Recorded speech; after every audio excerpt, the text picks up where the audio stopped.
Salut à tous les amis, aujourd'hui on se retrouve pour parler du combat de Canelo, la trilogie du coup. Canelo contre Golovkin, un combat qui a eu lieu cette nuit. Et après je l'ai regardé moi ce matin avec mon vieux. Donc les amis, pensez à vous abonner, pensez à nous mettre en commentaire s'il y a des sujets en particulier que vous voulez qu'on aborde, on le fera avec grand plaisir. Donc un combat au début sincèrement qui était à sens unique. Hein. Moi je crois que j'ai les... peut-être le premier un peu discutable, mais franchement je pense que j'ai tous les 9 premiers rounds, au moins déjà sur les 8, je les ai pour Canelo. Et après derrière Golovkin revient bien à la fin du combat, mais je sais pas en fait si... Alors je sais pas s'il revient bien parce qu'il change réellement de stratégie, vous savez, il devient plus offensif, mais est-ce qu'il devient pas plus offensif parce que son coin lui dit bah écoute, t'as perdu tous les rounds, maintenant il faut que tu te bouges parce que là c'est une leçon quoi. Et est-ce que Canelo du coup est un peu plus passif parce qu'il sait qu'il a gagné tous les rounds? Et ça on le retrouve souvent hein, ce schéma-là en boxe. C'est un sport qui est extrêmement stratégique, surtout à leur niveau à eux. C'est vraiment. D'ailleurs, je vous encourage à regarder le retour qu'a fait Box Attitude ou La Sueur. Je trouve qu'ils sont complémentaires. Donc, petite dédicace à eux. J'ai trouvé très intéressant et je suis assez d'accord avec eux sur l'ensemble de l'analyse.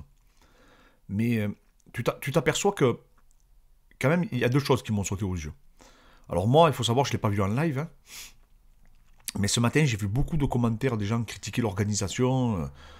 Qu'il y a du retard, que c'est mal, fait que c'est pas réglé. Et ça, c'est vrai qu'effectivement, en boxe anglaise, hein, du côté du contexte, hein, aujourd'hui, je pense qu'on a une problématique et on est trop habitué en fait à l'UFC qui est millimétré.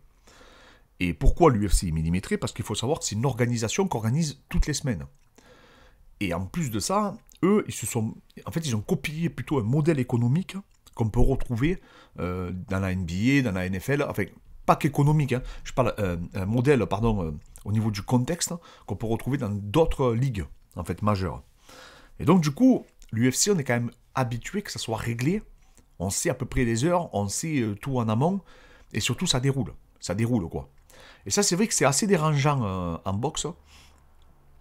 C'est vrai que quand tu es habitué à avoir des événements de MMA, c'est quelque chose que j'avais remarqué, mais effectivement que ça peut être, ça peut perturber quand même. Surtout mon père, moi, aujourd'hui, lui, il a remarqué, parce que maintenant qu'il regarde du MMA, avant il regardait que de la boxe anglaise, maintenant qu'il regarde du MMA, il me dit quand même que tu vois, ça a pris le pas. Et aussi, un autre élément, et qu'on ne se rend pas compte forcément non plus, c'est que c'est vraiment des affiches qui sont, moi j'appelle ça des affiches individuelles. C'est-à-dire que c'est Canelo, Golovkin. Nous, par exemple, le prochain UFC où il y aura, enfin, l'UFC où il y a deux bronzes, il y a une ribambelle de combats qui sont plus incroyables les uns que les autres. Et ça, c'est vrai que aujourd'hui, en boxe, tu le vois quasiment plus, quoi. Ça n'existe plus, une carte de dingue. Comme tu peux retrouver un MMA. Je parle de celui de Dobronx contre Makachev parce que vraiment, pour moi, elle est extrêmement explicite. Je veux dire, là, quand on voit la carte des combats, on se dit, waouh, c'est quelque chose. C'est super intéressant, quoi. Il n'y a pas il n'y a pas qu'un combat qui me hype. Il y en a 5 ou 6. Et ça, c'est vrai que, malheureusement, dans les événements de boxe, je trouve que ça s'est perdu. Pour revenir au combat lui-même, je trouve que, bon, défensivement, Canelo m'aurait encore une fois impressionné. Son coup d'œil, ça... On voyait qu'il avait, au niveau du timing, sa gestion de distance, vraiment, je l'ai trouvé remarquable. Et je pensais vraiment que ça allait être en sens unique. D'ailleurs, au début, je ne vous cache pas que même le combat, à un moment, il en était ennuyeux du fait que on ressentait quand même l'impuissance de Golovkin. Et c'est assez dérangeant, surtout quand on a connu une telle légende à son apogée. Je pense que la tête voulait, mais le corps ne suivait plus. Et je sais plus c'est qui l'adversaire, parce que j'ai vu pas mal de remarques aussi sur Twitter et sur YouTube où les gens disaient mais je comprends pas pourquoi il a pas attaqué avant et tout. Et en fait, je sais plus c'était quel adversaire qu'il avait eu Canelo, il y a 5-6 combats de ça, que le mec lui dit mais je comprends pas pourquoi vous n'avez pas été aussi offensif, et lui disait mais le problème c'est que dans les premiers rounds, pourquoi on dit que Canelo il vous endort? Parce qu'en fait, les premiers coups qu'il vous met, il vous fait comprendre que si vous voulez donc du coup en découdre, il est extrêmement dangereux dans les premiers rounds. Alors il est également, hein, il est d'autant plus aussi dans les derniers rounds, je ne dis pas le contraire, mais effectivement, c'est vrai qu'on voit que tout le monde est dissuadé de l'attaquer souvent dans les premiers instants, parce que je pense que les premières frappes qu'il doit mettre, il doit les mettre lancées pleine balle. D'ailleurs, il a une très très bonne gestion de l'effort, Canelo, parce que c'est quelqu'un qui est très très fort, qui est très explosif, donc il génère tellement de puissance qu'il a du coup une très très bonne gestion d'effort, une très bonne défense, et il a surtout un fight IQ qui est au-dessus de la moyenne. Et donc ça lui permet de s'économiser et de garder cette puissance de feu relativement longtemps dans le combat. Et ça, c'est ce qui en fait un redoutable adversaire, hein, d'ailleurs. Mais après, je pense que Golovkin, au bout d'un moment, il s'est dit, bon, écoute, je perds tout, autant que j'y aille.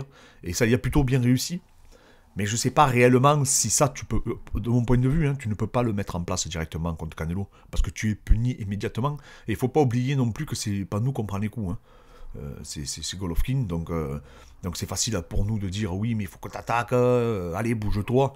Mais quand tu prends un 1-2 de Canelo, à mon avis, tu dois tellement le sentir passer que tu dois te dire, bon, mais c'est pas grave, à la rigueur, je fais ce que je peux, mais en limitant la casse. Et donc ça, c'est vrai que il est assez remarquable, Canelo, quand même. Il est quand même impressionnant. C'est là où on voit quand même qu'il a vraiment évolué, qu'il a pris de l'assurance. En plus, je pense que Golovkin a des temps de réaction. Alors, c'est pas tellement son niveau technique qui est à remettre en question, je pense que c'est plus sa réactivité. Qui est à remettre en cause. On voit que les années sont passées, et même s'il a toujours ce talent, même s'il a toujours cette technique, cette intelligence, en fait, malheureusement, son corps n'est plus à la hauteur des performances qu'il pouvait proposer. Mais alors, par contre, les deux, c'est des sacrés encaisseurs. Hein. C'est ça aussi. Quand tu affrontes Canelo, tu sais que tu ne peux pas le terminer. Donc, psychologiquement, je pense que c'est extrêmement difficile. Donc après, ensuite, on va dire 10e, 11e, et même le 12e, mais franchement, c'était compliqué. Moi, ce qui m'a aussi surpris, les amis, c'est le pointage des juges. Je le dis à chaque fois, vous avez vu, j'ai dit pareil pour Joshua contre Usyk et tout, mais ça va jamais s'arrêter, c'est pas possible quand même. Au bout d'un moment, il faut quelque chose qui... Le pointage des juges, à part le 116-112, à la rigueur, mais franchement, des fois, tu te dis, mais c'est pas possible. Mais comment, en boxe anglaise, pourquoi faudrait que j'ai un arbitre un jour pour échanger avec lui, parce que je suis vraiment curieux de comprendre comment il peut avoir autant d'écart entre ce que des experts vont dire et ce que les gens notent, même devant leur télé, et leur jugement à eux. J'arrive pas à le comprendre. Des fois, il y a des surprises à MMA, mais pas comme en anglais, c'est incroyable ce qu'on vit avec l'anglaise. C'est jusqu'à la fin, moi à la fin, je vous promets. Bon, Canelo, quand même, normalement, ils sont favorables avec lui, mais je me suis dit, ils sont capables ils en seraient capables, quoi. Si demain il aurait gagné Golovkin, je n'aurais pas été étonné. C'est-à-dire que là, aujourd'hui, on est dépité, quoi. On est dans l'acceptation. Et c'est quand même incroyable, ce sport. Je comprends pas. Je comprends pas comment c'est régi. J'ai vu que c'est des commissions, mais je sais pas. Je sais pas pourquoi il y a un tel écart. Alors, je sais quand même, des fois, il y a des absurdités également, hein. Mais là, quand même, c'est quand même flippant. Parce que moi, je vous dis, je parle franchement, j'ai quasiment 10 rounds pour Canelo dans mon pointage. Donc, j'en ai 9 et 1 que je me dis 10, quoi. Donc, je sais pas. Je sais pas du tout comment ils interprètent. Même les stats, je les ai vus. Franchement, ça va du côté de Canelo. Donc, je comprends pas. Je comprends pas vraiment. Dites-moi en commentaire ce que vous en pensez. Mais en tout cas, autre chose aussi qui est quand même assez incroyable, c'est les primes. 20 millions du coup pour Golovkin, 45 millions pour Canelo. Je ne sais pas comment il fait pour continuer à se... Enfin, parce qu'il est déjà archi-millionnaire, Golovkin pareil. Mais comment on peut se motiver quand on a gagné autant d'argent? Franchement, je suis en admiration. Parce qu'il y en a qui disent, oui, mais moi aussi, j'y vais pour 45 millions. Non, mais peut-être. Mais toi, t'as pas 150 millions d'euros sur ton compte. Mais quand tu as 150 millions d'euros sur ton compte, surtout que je pense qu'ils n'ont pas eu des vies extrêmement faciles, Golovkin et Canelo, voilà, ils sont pas nés archi-millionnaires. Donc du coup, ça me laisse, je suis quand même dans l'interrogation de comment ils font pour pouvoir faire un cas d'entraînement avec tout ce que ça implique. Non, franchement, je suis en admiration, vraiment. Hein. C'est assez bluffant de s'imposer ça à un tel niveau, et surtout à un tel niveau de rémunération, de rester motivé, appliqué et impliqué. Bon, on l'a parlé dans le foot, mais non, je pense qu'il faut gagner cet argent pour s'en rendre compte, parce que, à mon avis, on a d'autres exigences après, peut-être, voilà, d'autres passions aussi qui naissent. Mais en tout cas, voilà, c'est quand même beau. Bon, en tout cas, je suis content que Golovkin ait fini le match, parce que j'avais vraiment peur pour sa santé. Je suis content qu'il ait fini comme ça en plus, de façon honorable. Ils ont montré beaucoup de respect pour l'un et l'autre. Et donc ça montre quand même une belle image de la boxe. Et en tout cas, on voit quand même que la boxe n'est pas morte, et elle est loin d'être morte, parce qu'il y a d'autres positions qui arrivent, et qui, je pense, vont nous faire vibrer également. Donc voilà les amis, mettez-moi en commentaire les sujets que vous voulez qu'on aborde, ce que vous avez pensé également du combat. Merci encore à tous aussi pour la vidéo.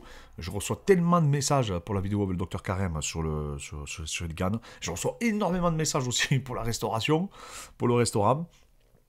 Et donc du coup, maintenant je commence à regretter de ne pas avoir fait une vraie vidéo professionnelle sur le resto avec le réalisateur. Mais bon, c'est comme ça, mais c'est vrai que c'est des parcours de vie, c'est des projets qui sont... C'est des projets de ma vie, hein, les amis, hein, c'est ce que je dis. Hein, moi, le restaurant, c'est un des plus gros projets dans ma vie. Donc j'étais obligé de vous en parler. Voilà, c'est notre chaîne, c'est notre chaîne. Si je parle pas des plus gros projets qui m'ont amené, du coup, à créer ma structure, eh ben, je parle de rien, quoi. Et je voulais vraiment partager cette épreuve, parce que c'est quelque chose qui m'a vraiment enrichi, personnellement et humainement parlant. Donc voilà les amis, merci encore à tous, pensez à vous abonner. On est bientôt 20 000, ou peut-être qu'on l'aura dépassé avec cette vidéo, je ne sais pas. Mais en tout cas, je vous remercie encore du fond du cœur.